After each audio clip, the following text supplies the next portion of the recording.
When I was buying a birthday present for my daughter, the cashier suddenly grabbed my arm and whispered, "Don't go to the party under any circumstances." I thought he was crazy and brushed it off because it was a family celebration. Where would there be any betrayal? But ignoring the warning led to terrible consequences. You won't believe what happened next. Before we continue, please subscribe to the channel and write in the comments what time it is where you are now. The book slipped from my fingers when the phone buzzed. Logistics management in the digital age hit the hardwood floor with a dull thud, pages splaying open like broken wings. I'd been reading the same paragraph 3 times anyway, my mind wandering to the gray expanse of Lake Michigan stretching endlessly beyond my 47th floor window. Another buzz, then another. Probably another telemarketer, I muttered, adjusting my worn blue sweater and reaching for my reading glasses hanging around my neck. The afternoon light streamed across my leather armchair, casting long shadows in the apartment that had become both sanctuary and prison since Margaret's death. The phone screen lit up, Cecilia. My heart stuttered. The device trembled in my weathered hands as I stared at her name, a name I hadn't seen on my phone for exactly 2 years, 3 months, and 16 days. Not that I was counting. I opened the message with shaking fingers. "Dad, I know a lot has happened between us, but it's my birthday this Saturday at 7 p.m. I'd love for you to come. Address, 425 Oak Street, Evanston. Love you, Cecilia." I read it twice, then a third time. "Love you, Cecilia." The words blurred as memories crashed over me like Lake Michigan waves during a winter storm. Our last conversation echoed in my mind, her voice sharp with accusation, mine defensive and wounded. "You don't understand what it's like, Dad. Luke lost everything in the business collapse. We're drowning here, and you're sitting on Mom's life insurance like it's some sacred trust fund. Your mother wanted that money for emergencies, not to bail out Luke's poor decisions. Mom would want us to help family, but you've always been selfish. That's why she worked herself to death, while you focused on your precious logistics career." The conversation had ended with a door slamming and 2 years of silence. I stood abruptly, the reading glasses swinging on their chain.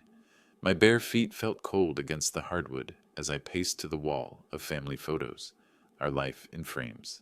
Margaret in her wedding dress, radiant and hopeful. Cecilia at 8, gap-toothed and grinning at her first piano recital. Luke and Cecilia's wedding day, when I'd still believed he was good enough for my daughter. The phone felt heavy in my palm as I studied Cecilia's message again. October 25th, her birthday was tomorrow. October 26th. How had 2 years passed so quickly? 2 years of silence and now suddenly an invitation, I whispered to the empty apartment. What's changed? I touched the frame holding Cecilia's piano recital photo. She'd worn a blue dress that day, had practiced Chopin's Minute Waltz for months. After her performance, she'd run straight to me, ignoring the other parents' congratulations, and thrown her arms around my waist. "Did you hear, Daddy? I didn't make any mistakes." "You were perfect, sweetheart. Absolutely perfect." Now she was 38, a mother herself. Time had carved lines I'd never seen around her eyes, created distance I'd never intended. The phone buzzed again, probably another text, but I didn't look. Instead, I stared at that little girl in the blue dress, frozen forever in a moment when I was still her hero, when love was simple and unconditional. The autumn light was fading, turning the lake a deeper gray. Somewhere in Evanston, my daughter was planning a birthday party. Somewhere in my chest, hope and suspicion warred, like opposing forces, neither willing to surrender completely. I clutched the phone tighter, my knuckles white against the black case, and wondered what had really prompted her to break 2 years of silence. I moved away from the photos, the phone still warm in my grip. 3 o'clock. The numbers on the cable box glowed accusingly as I walked past my desk toward the wall safe, hidden behind my collection of business journals. My fingers found the familiar combination, Margaret's birthday, and the metal door swung open with a soft click. Inside, beneath important documents and Margaret's jewelry, lay the lottery ticket, still crisp after 3 months, the numbers printed in that distinctive blue ink. 7/14/23/31/42, Powerball 18, $2 million after taxes. My retirement had just become very comfortable. I pulled out the ticket and a photo tucked behind it. Myself at the Bellagio gift shop in Las Vegas, tired after a long day of logistics conferences. The cashier had been young, bored, checking her phone between customers. I'd bought water and, on impulse, 5 lottery tickets from the machine near the register. "Feeling lucky today?" she'd asked without looking up. "Just thirsty," I'd replied, pocketing the tickets and forgetting about them for weeks. 3 months ago, I'd finally remembered to check those crumpled papers buried in my travel bag. 4 losers and 1 life changer. The moment my laptop screen confirmed the numbers, I'd sat in stunned silence for 20 minutes, wondering if Margaret could see me from wherever she'd gone. I closed the safe and returned to my armchair, studying the ticket. The win hadn't been secret long. My neighbor, Mrs. Patterson, had sharp eyes and loose lips. She'd spotted the lottery officials' business cards on my door when they'd come for verification photos. "Preston, heard you got lucky with those tickets. Congratulations," she'd chirp the next morning, her voice carrying down the hallway to anyone within earshot. Word spread through the building like smoke. Then to Margaret's old bridge club. Then who knows where else? In a city of millions, news about windfall money somehow finds its way to exactly the wrong ears. I leaned back in the chair, eyes closed, the ticket resting on my chest. 3 months since the win became public knowledge. 3 months, and now this invitation from Cecilia. The timing felt sharp as a blade against my throat. Of course someone could have talked, I murmured to the empty room. But could Cecilia have found out? My analytical mind, the same one that had optimized supply chains for 30 years, began connecting dots. Luke's financial troubles. Cecilia's pride preventing her from asking for help directly. A daughter who'd inherited her mother's intelligence and her father's stubborn streak, but also a daughter who'd once cried over injured birds, who'd saved her allowance to buy Christmas presents for strangers. The same girl who'd called me every Sunday during college, who'd asked my advice about everything from career choices to cake recipes. Traffic hummed 47 floors below. The lake darkened as clouds gathered, promising rain. I opened my eyes and studied Cecilia's message once more, searching for hidden meanings in simple words. "Love you, Cecilia." When had she last said those words? When had I last said them back? The questions hung in the air like dust motes, visible but untouchable. My chest tightened with something between hope and dread, the uncomfortable feeling of standing at a crossroads where both paths led into fog. I folded the lottery ticket carefully, creasing the edges with precise movements. Tomorrow was her birthday. 38 years since Margaret had placed that red, screaming bundle in my arms and whispered, "She's perfect, Preston. She's absolutely perfect." Maybe she still was. Maybe I was just a bitter old man seeing schemes where only reconciliation lived. Maybe my daughter simply missed her father and wanted him at her birthday party. The phone buzzed again. This time I didn't look. Instead, I closed my eyes and tried to remember what it felt like to trust completely, to love without conditions or calculations. I opened my eyes with deliberate force, pushing away the creeping doubts like cobwebs from a forgotten corner. "No," I said aloud to the empty apartment, my voice stronger than I'd expected. "I can't think like this about my own daughter. Maybe she really missed me. Maybe motherhood changed her perspective." Standing up from the chair, I felt energy returning to limbs that had grown heavy with suspicion. The lottery ticket crinkled as I placed it back in the safe, sealing away both the money and my paranoid thoughts about it. 3 quick steps took me to the kitchen where Margaret's old calendar still hung on the wall, a stubborn reminder of routine I couldn't bear to remove. I grabbed the red marker from the counter and circled Saturday's date with bold strokes. October 26th, Cecilia's 38th birthday. "Time flies," I muttered, capping the marker. "I need to try to rebuild this relationship." My home office occupied the corner where morning light usually pooled, though now the afternoon shadows stretched long across my mahogany desk.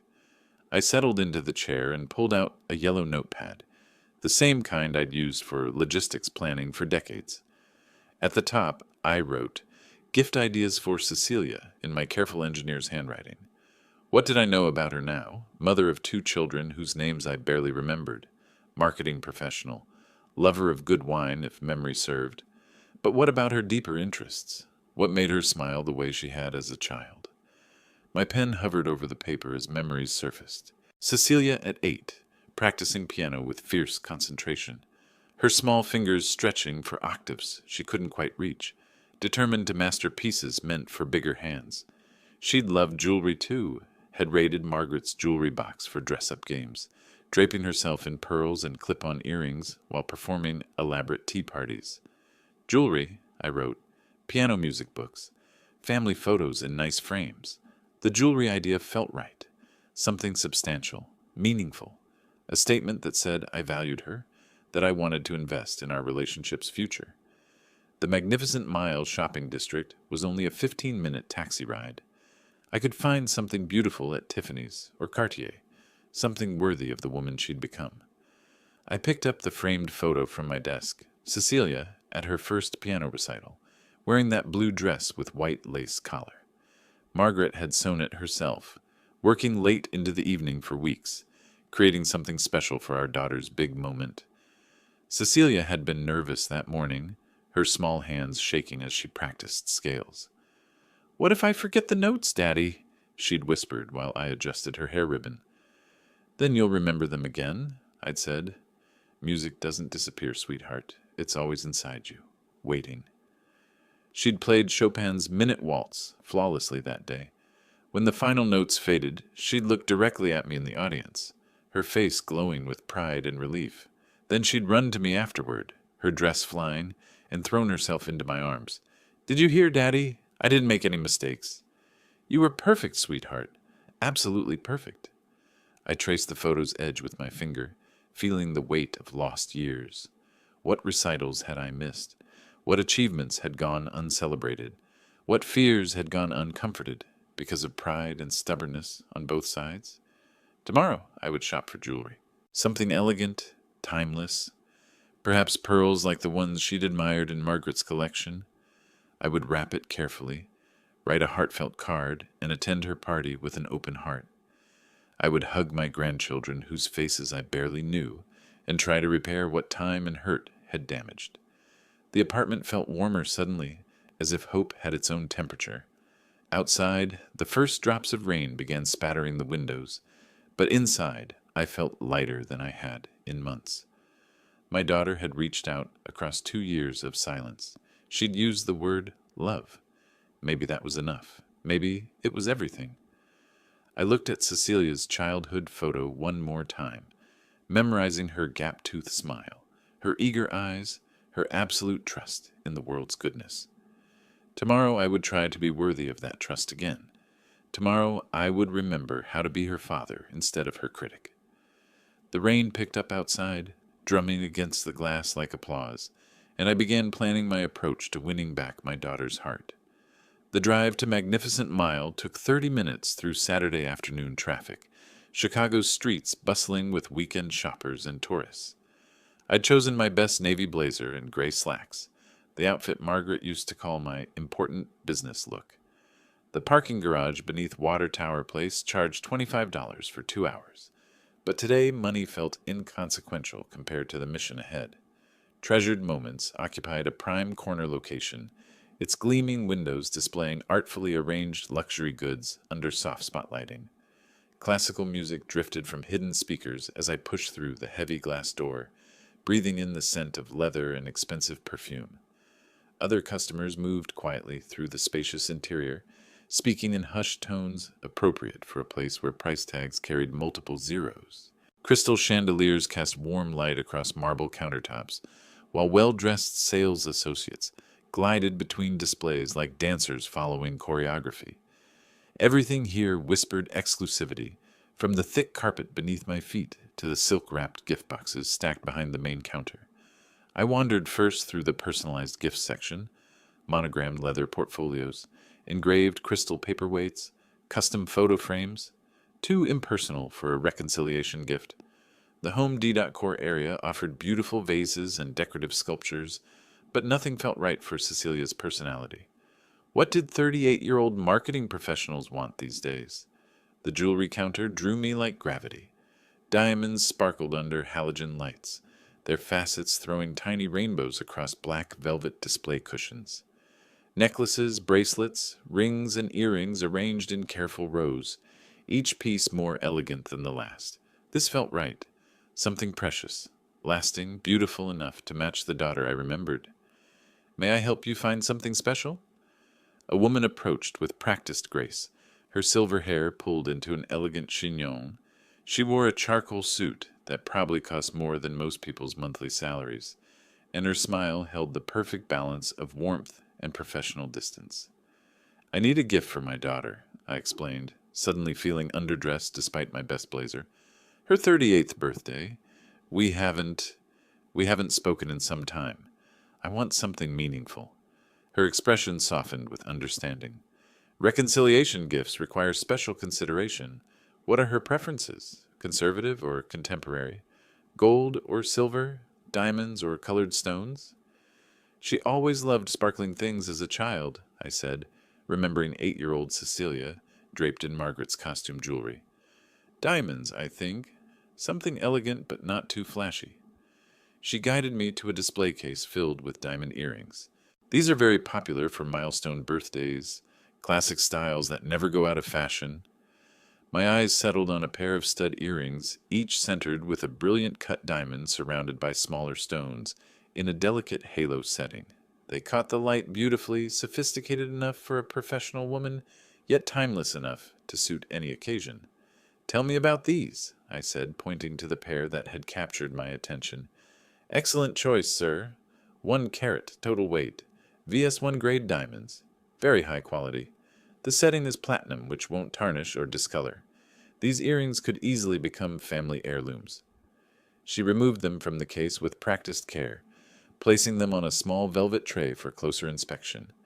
The diamonds threw light like captured stars, beautiful enough to make Cecilia's eyes shine the way they had during her piano recital all those years ago. She always loved sparkling things, I repeated softly, imagining Cecilia opening the gift box, seeing these earrings for the first time. I'll take them. This is an excellent choice, sir. VS1 grade diamonds, very high quality. The price tag read $3,500, more than I'd spent on jewelry since Margaret's engagement ring 39 years ago. But money seemed meaningless compared to the possibility of seeing joy on my daughter's face again. Maybe this would help show that I'd forgiven everything from the past. Would you like special gift wrapping? The associate asked. We have beautiful presentation boxes. I nodded, watching her select an elegant navy box with gold trim. The earrings nestled perfectly in white silk padding, looking like tiny treasures worthy of a princess. This gift might bridge the gap between who we'd been and who we could become again. Walking toward the cash register, I felt lighter than I had in months. Tonight I would call Cecilia to confirm tomorrow's party attendance. Tomorrow I would hand her this beautiful gift and watch her face light up with surprise and happiness. The cash register stood like an altar at the front of the store, its screen glowing softly as I approached with the jewelry box tucked securely under my arm. Behind the counter, a middle-aged man with graying hair and tired eyes was just settling into his position, adjusting his name tag and checking the register's receipt paper. Good afternoon, he said automatically, then glanced up with the practiced smile of someone who'd worked retail longer than he'd planned. Find everything you needed? Yes, these earrings. I set the elegant navy box on the marble counter, feeling satisfied with my choice. Cecilia would love them, I was certain. Beautiful store you have here. Thank you, sir. He picked up the box and scanned the barcode on the bottom, his movements efficient but weary. Special occasion? My daughter's birthday. She's turning 38 tomorrow. Pride crept into my voice despite the complicated circumstances. Haven't seen her in a while, so I wanted something meaningful. The man nodded absently, focused on his screen. That'll be $3,700 with tax. Will that be cash, or... He stopped mid-sentence as I handed him my credit card, his eyes fixed on the name embossed in silver letters. Preston M. Hunt. Something shifted in his expression. The professional pleasantness evaporated, replaced by recognition that made his jaw tighten. His hands stilled on the card, and when he looked up at me again, his eyes held an intensity that made me step back instinctively. Listen, sir. His voice dropped to an urgent whisper as he leaned across the counter. Preston Hunt, right? Under no circumstances should you go to that party. Excuse me. I blinked, certain I'd misheard him. What are you talking about? His grip tightened on my credit card, and suddenly his hand shot out to grab my wrist across the counter. His fingers were stronger than they looked, calloused from years of physical work that didn't match his current retail position. Just trust me. Don't go. I jerked my hand back, stepping away from the counter. Young man, give me back my card. My voice carried the authority I'd once used with subordinates, who'd overstepped their bounds, but he didn't release his grip on my wrist. Please, I'm not crazy. There's something you need to know. Just complete the transaction. I pulled harder, finally freeing my arm from his surprisingly strong grasp. Other customers were beginning to stare, their quiet conversations stopping as they sensed the tension. His eyes darted around the store, probably calculating whether his manager was within earshot. When he spoke again, desperation leaked through his professional facade. Look, I work here part-time. It used to be my field before everything went wrong. I'm not some random lunatic, okay? I know things. What things? I demanded, though every instinct screamed at me to grab my card and leave immediately.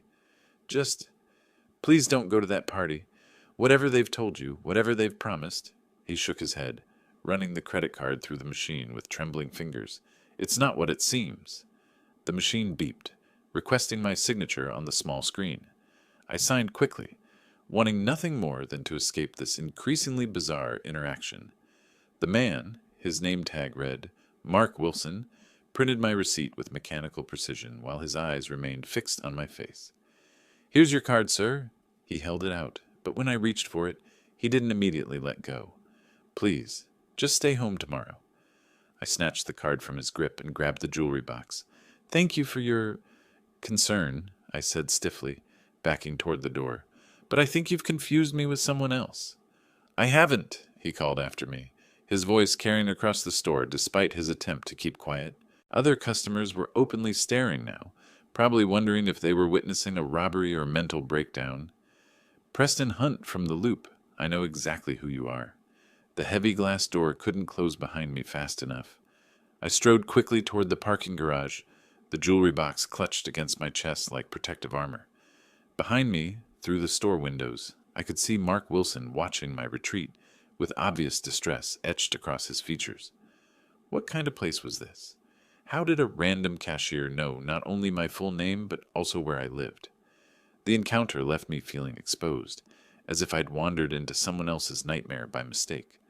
The late afternoon air felt cold against my flushed face as I hurried toward my car, the jewelry box secure in my grip, but my mind reeling from the bizarre encounter.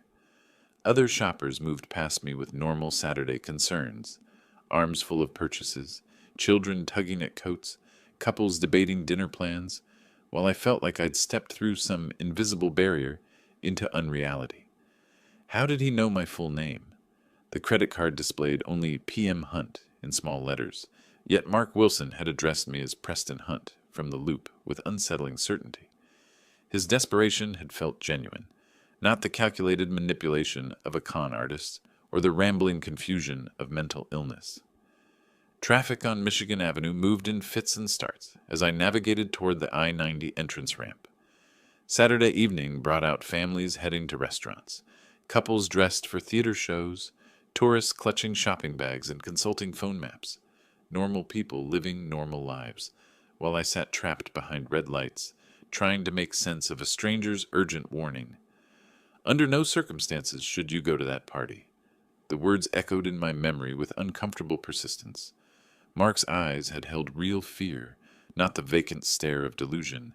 Whatever he knew, or thought he knew, had genuinely terrified him. But how could he possibly know anything about Cecilia's birthday party? The invitation had come yesterday, less than 24 hours ago. Unless... I drummed my fingers against the steering wheel, fighting against paranoid thoughts that felt too much like the suspicions I deliberately abandoned yesterday. The logical explanations were obvious. Mark Wilson could have seen my name clearly when he processed the credit card transaction. He could have a history of strange behavior with customers.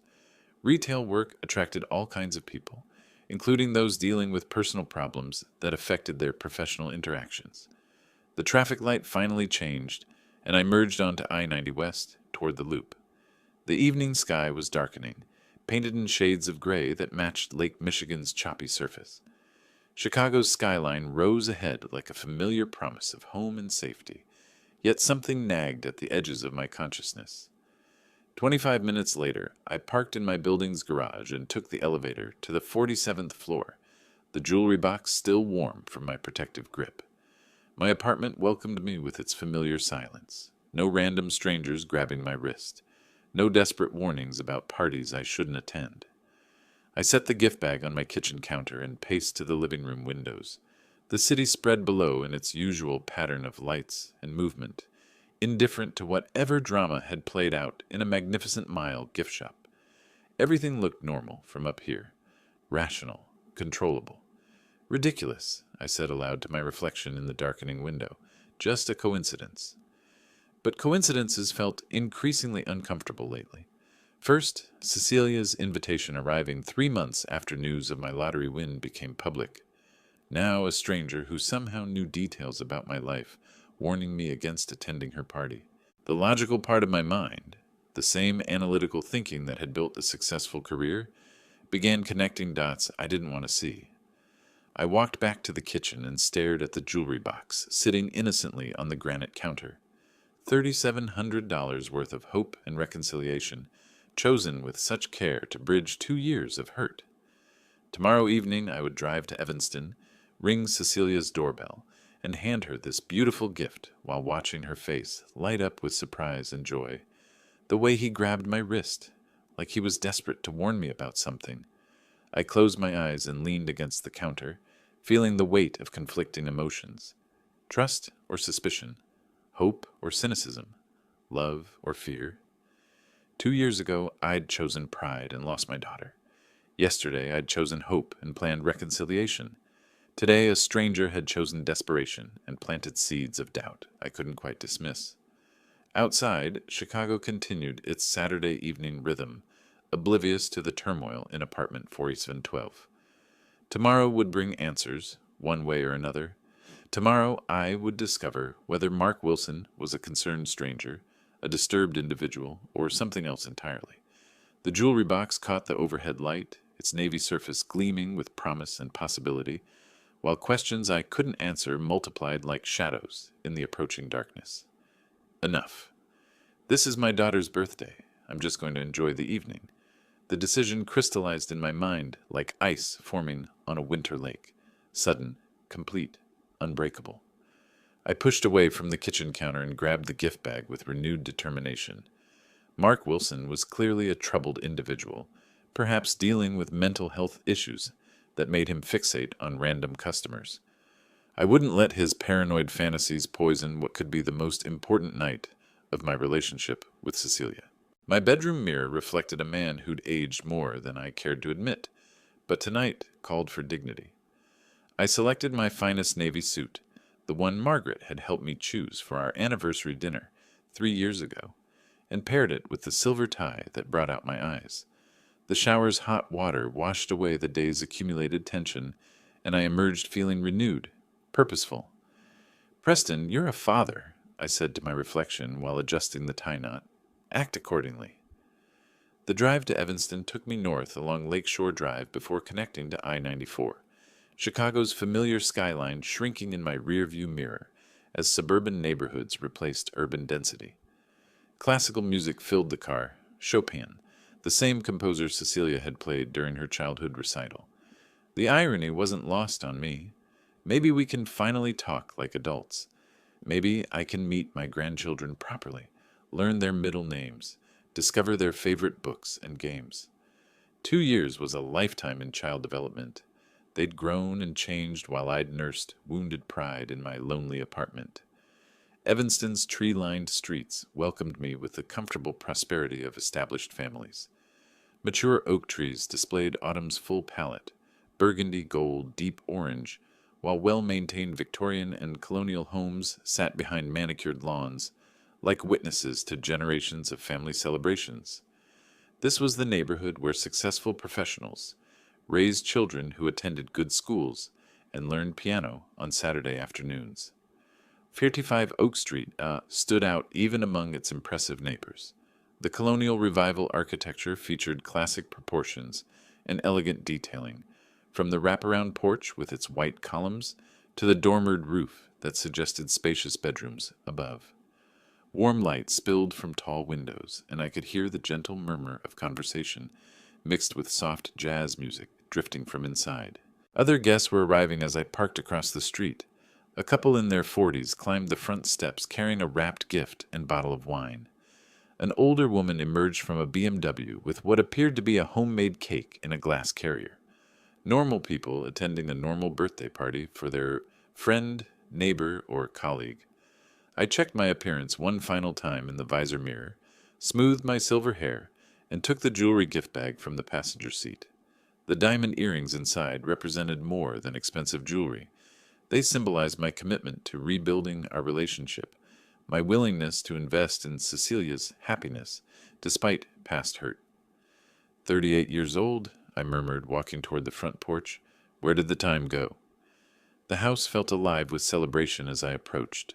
Through the large front windows, I caught glimpses of elegantly dressed people holding wine glasses, gesturing animatedly in conversation. Cecilia moved among them like a graceful hostess, her dark hair styled in an elegant updo that reminded me painfully of Margaret during our early marriage years. Standing at the heavy oak door, I could hear my daughter's laughter rising above the general conversation. Genuine, joyful, unguarded, in a way I hadn't heard since she was young. My heart tightened with anticipation and something approaching prayer. Let this be real. Let her invitation come from love, not calculation. Let tonight mark a new beginning for our fractured family.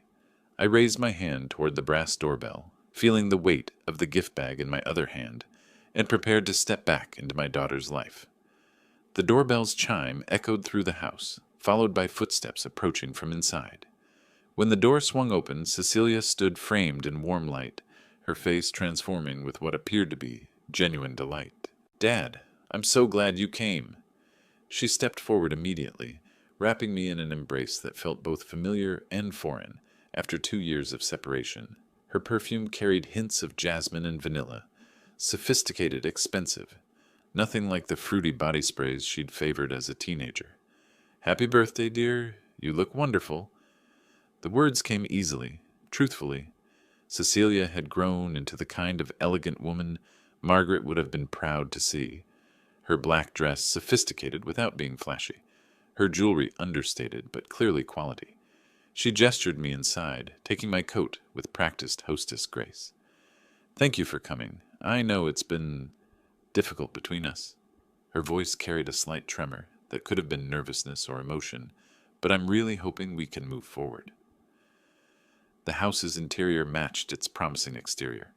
Cream-colored furniture arranged around a marble fireplace, fresh flowers in crystal vases, artwork that suggested both taste and financial comfort.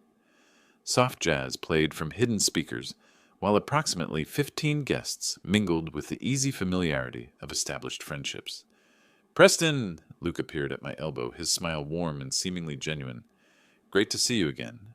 Thanks for coming. It means the world to Cecilia." He'd aged well, still handsome in that polished way that had initially impressed me when they'd started dating. His handshake was firm, his eye contact steady. Before I could respond fully, small voices called out from across the room. "Grandpa! Grandpa's here!" 2 children rushed toward me with the uninhibited enthusiasm only the very young possess. The boy looked about 7, with Cecilia's dark hair and serious eyes. The girl, perhaps 5, had Luke's lighter coloring and a gap-toothed grin that transported me instantly to Cecilia's childhood. "Look what I drew for you, Grandpa!"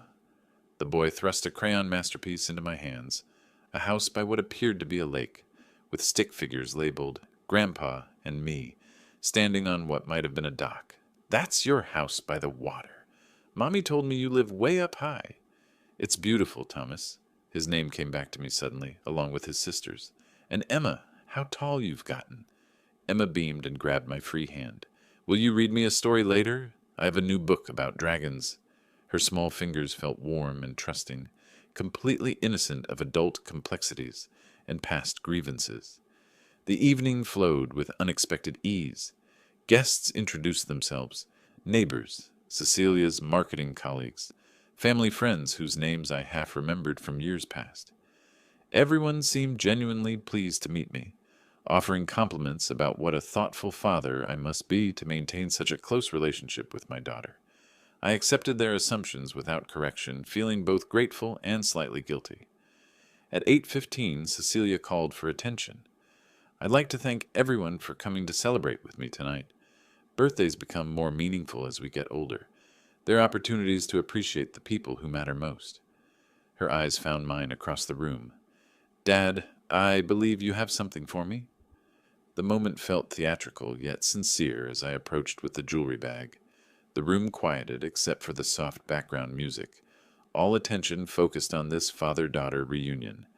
Cecilia's hands shook slightly as she unwrapped the navy box, her expression shifting from anticipation to genuine amazement when she revealed the diamond earrings. Dad, these are incredibly beautiful. Thank you. Her voice caught with what sounded like real emotion. Everyone, look at these gorgeous earrings my father chose for me. The guests responded with appropriate admiration and approval. What a thoughtful father! Those are absolutely stunning. Such exquisite taste.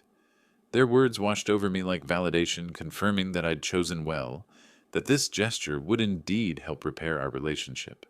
Cecilia fastened the earrings immediately, tilting her head to catch the light as the diamonds sparkled against her dark hair. She looked radiant, successful, happy, everything a father could want for his daughter. The sight filled me with profound satisfaction and something approaching peace. By 8:30, I found myself completely absorbed in animated conversation with a couple who owned a successful consulting firm. The wine had loosened my tongue pleasantly, and for the first time in months, I felt truly relaxed and content. The evening was exceeding my most optimistic expectations. Excuse me, I said, setting down my empty glass. I should get some water before I embarrass myself completely. Making my way toward what I assumed was the kitchen, I felt lighter than I had in years. Mark Wilson's paranoid warning seemed like a distant memory from someone else's nightmare. This was reality. Family, reconciliation, grandchildren who drew pictures of visiting Grandpa's lake house. The kitchen lay beyond an archway at the house's rear, modern appliances gleaming under recessed lighting.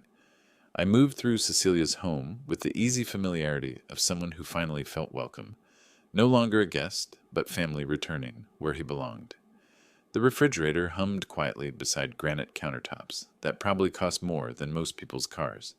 But tonight, such details only reinforced my pride in my daughter's success. Water glasses sat in neat rows beside the sink. I reached for one, already planning my return to the living room, where Emma had promised to show me her dragon book. The evening stretched ahead with pleasant possibilities. More stories from the grandchildren, deeper conversation with Cecilia, perhaps even a private moment to discuss the future of our relationship. Voices drifted from the open French doors leading to the terrace. Male laughter, the clink of beer bottles, casual conversation among friends stepping outside for fresh air. I paid little attention initially, focused on running cold water and enjoying the warm satisfaction that comes from successful family reconciliation. Then I heard the words that changed everything.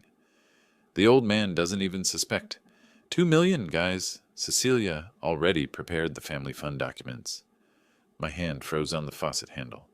The water glass trembled in my grip as Luke's voice carried clearly through the open doors, his words slightly slurred but unmistakably coherent. And he'll sign? Another voice asked with casual interest. Of course. He's so happy about the reconciliation, he'll sign anything. Says he wants to provide for the grandkids' future. Luke's laugh held cruel amusement. The stupid old fool actually bought expensive jewelry. Makes this even easier. Proves he's emotionally invested. The glass slipped from my numb fingers, shattering against the granite in an explosion of crystal fragments that seemed to echo through my chest. But the men outside continued their conversation, oblivious to the destruction their words were causing. Smart plan, the second voice continued approvingly. And when does this happen? Tonight. Cecilia has everything prepared. Legal documents establishing a family educational fund for the grandchildren. Very official, very legitimate sounding. He'll think he's being a responsible grandfather. What about the other family members? Won't they question sudden transfers? Luke's response came with the confidence of someone who'd considered every angle. There are no other family members. His wife died 2 years ago. Cecilia's an only child. Once he signs, the money transfers into an account we control jointly. By the time he realizes what happened, if he ever does, it'll be too late legally. I stood paralyzed in the kitchen doorway, pieces of broken glass at my feet like fragments of my shattered trust. Mark Wilson's desperate warning echoed in my memory. Under no circumstances should you go to that party. He'd known. Somehow, impossibly, he'd known exactly what was planned for tonight. The children's drawings, Cecilia's tears of joy, the expensive earrings sparkling in her dark hair, all of it calculated theater, designed to manipulate an old man's desperate longing for family connection. Even the grandchildren had been coached, their innocent artwork and requests for stories, weaponized against their grandfather's emotions. The best part is how grateful he'll be. Luke continued, his voice growing more animated with alcohol and anticipated success. He thinks this is about love and reconciliation. Doesn't realize we've been planning this since the lottery win became public knowledge 3 months ago. 3 months. They'd been watching, waiting, planning while I'd mourned our estrangement and hoped for healing. Every detail of tonight's celebration had been choreographed to exploit my paternal instincts and guilt about the lost years. My legs felt unsteady as the full scope of their deception became clear. Cecilia's nervous excitement hadn't been about seeing her father again. It had been anticipation of their plan's success. The beautiful house, the elegant guests, even Thomas's crayon drawing of visiting Grandpa's house, all props in an elaborate confidence game. I backed away from the kitchen carefully, my dress shoes crunching softly on broken glass, my mind racing through implications and possibilities. In the living room, Cecilia would be waiting with documents ready for my signature, playing the loving daughter role to perfection while counting down to the moment when she could steal $2 million from the man who'd raised her, loved her, grieved their separation for 2 painful years. The party continued around me, guests laughing and chatting while my world collapsed in silent devastation. I forced my face into neutral expressions, nodding appropriately at nearby conversations while calculating how to extract myself from this nightmare without revealing what I'd discovered. Across the room, Cecilia caught my eye and smiled, the same radiant expression that had welcomed me at the door, now revealed as the practiced deception of a skilled performer preparing for her final scene. Returning to the living room required every ounce of self-control I'd developed during 30 years of managing difficult business negotiations. My face remained pleasant, interested, fatherly, a masterpiece of deception that would have impressed even Cecilia if she'd known how much effort it demanded. The broken glass in the kitchen would remain undiscovered until morning, but the broken trust would last forever. "Dad, there you are!" Cecilia approached with a folder in her hands, her expression bright with calculated enthusiasm. "I wanted to talk to you about an idea I've been developing, a family investment fund for the grandchildren." "Tell me more, dear." The words emerged steady and curious, betraying nothing of the rage building like pressure behind a dam. I settled into the cream-colored armchair where I'd felt so welcomed an hour ago, back when I'd still believed my daughter loved me. She perched on the coffee table's edge, leaning forward with the practiced body language of a skilled salesperson. The diamond earrings caught the light as she tilted her head, those expensive symbols of paternal love now revealed as mere props in her performance.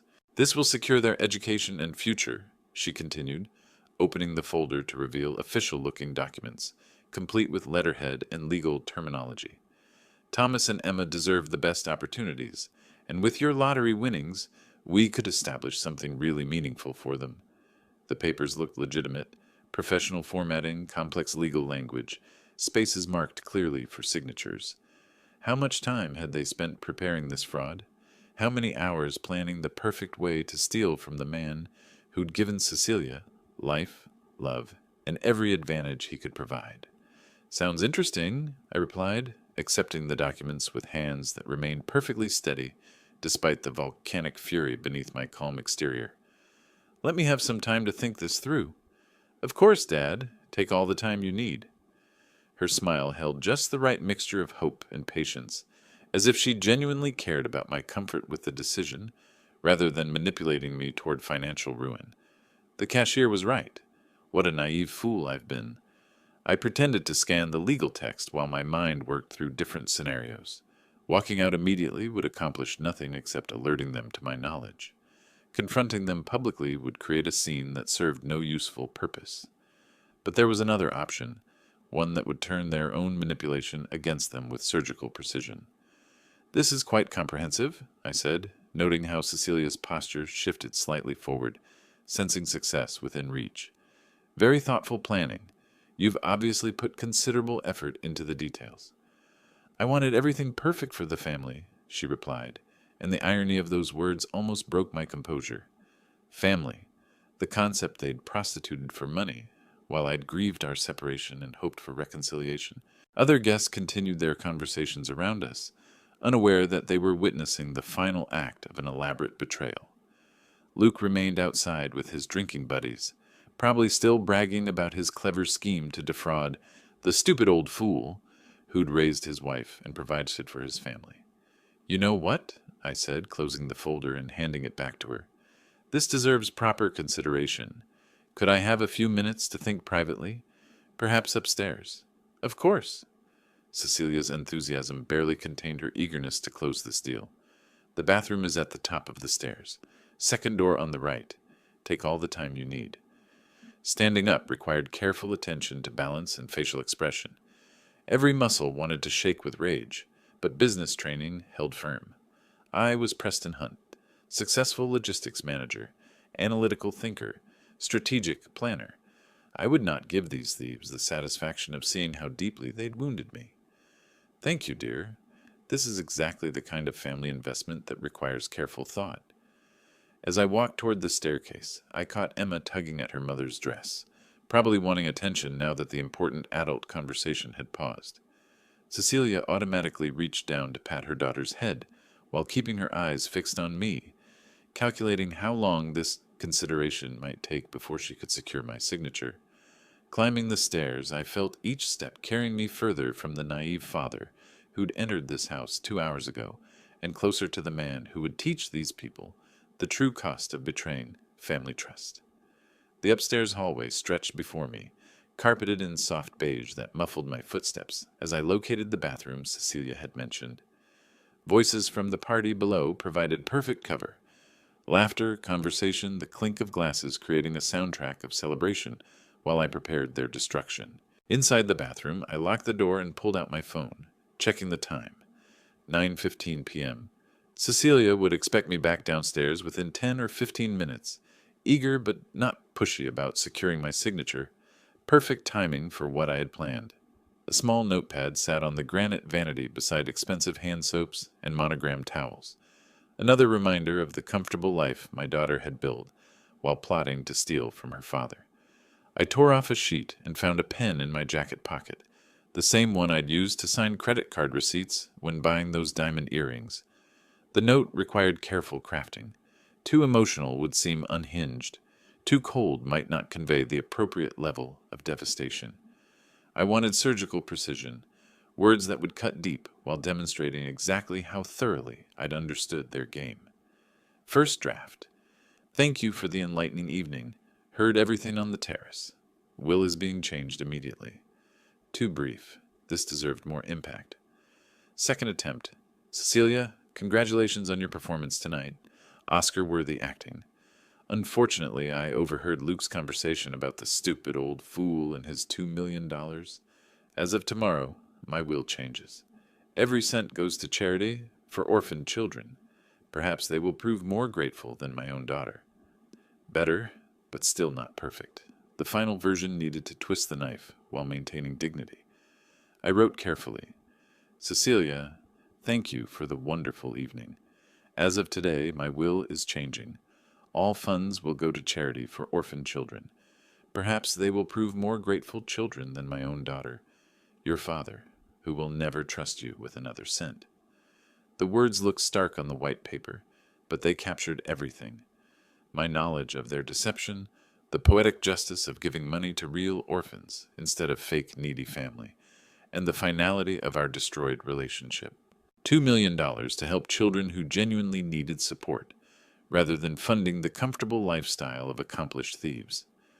Folding the note precisely, I checked my watch again. Guests were moving back inside from the terrace. I could hear increased activity downstairs as people sought warmth and fresh drinks. Perfect timing for my exit strategy. The hallway remained empty as I descended quietly, listening to party sounds from the living room. Everyone seemed gathered there now, probably discussing weekend plans and sharing neighborhood gossip, while my daughter counted down to her anticipated windfall.